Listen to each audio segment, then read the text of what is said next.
The Last Night of Rothenburg. Chapter 2. The University. Wilhelm leaned against the cold stone wall of the tower, the weight of exhaustion pressing down on him like a leaden cloak. Berold and Casper, the two men he had encountered in this forsaken castle, sat nearby, their faces etched with weariness and despair. The day's long and brutal fight to take this castle had cost them dearly.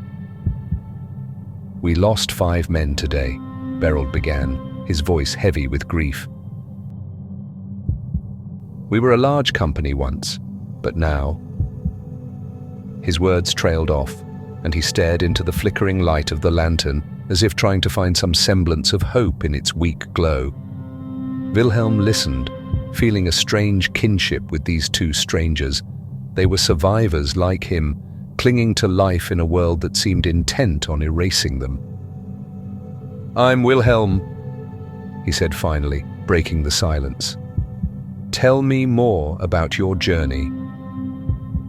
Berold, a stone mason by trade, explained how they had lived in Freiburg. He had worked with his hands, building and shaping stone, while Casper, his cousin, had worked as an archivist at the University of Freiburg. When the creeping death appeared in 1490, Berold recounted, his voice tinged with bitterness, the university was immediately closed and blockaded. The heads of the university knew riots were imminent. "Casper, tell Wilhelm what happened next." Casper's face darkened as he remembered those days. "I was tasked with searching the archives for any premonitions or prophecies about the creeping death," he began. "I wanted to leave to join my family, but they forced me to stay. No one was allowed in or out.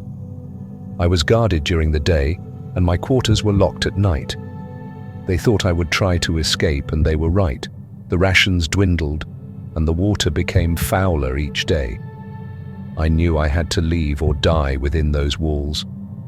He paused, looking at Wilhelm with a mixture of desperation and determination. "One Sunday morning, when the guards were called to the barricades to quell an uprising, I seized my chance. The university had castle-like walls around the central buildings. I crept through the stone hallways and found a door that led outside."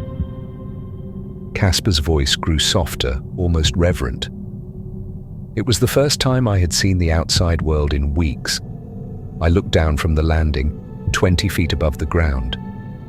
Below, a swirling green mist covered the once beautiful gardens, a putrid fog that marked the creeping death.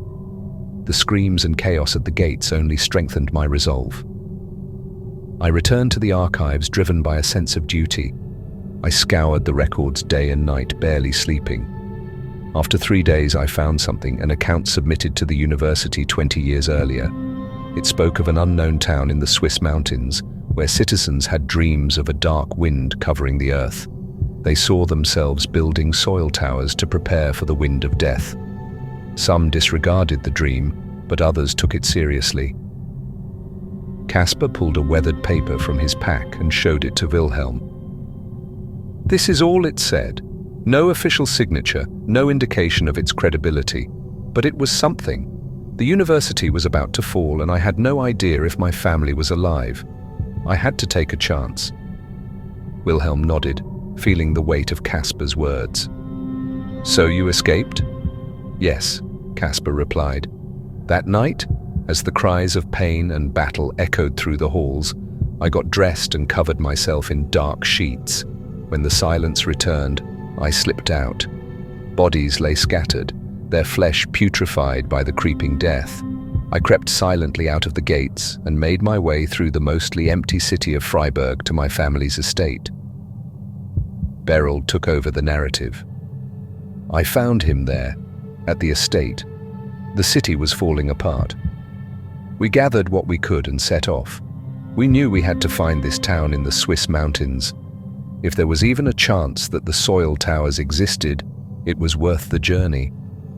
Wilhelm clenched his hands, feeling the rough calluses on his palms. These men had a purpose, a glimmer of hope. He looked at them, their faces lined with fatigue, but also determination. "I'm with you," he said finally. "We'll find this place together."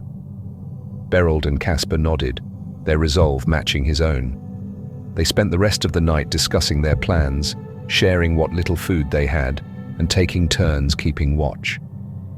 As the first light of dawn began to filter through the cracks in the stone walls, Wilhelm knew that their journey was far from over. The creeping death was still out there, a constant threat. But now, at least, they had a direction, a sliver of hope to cling to.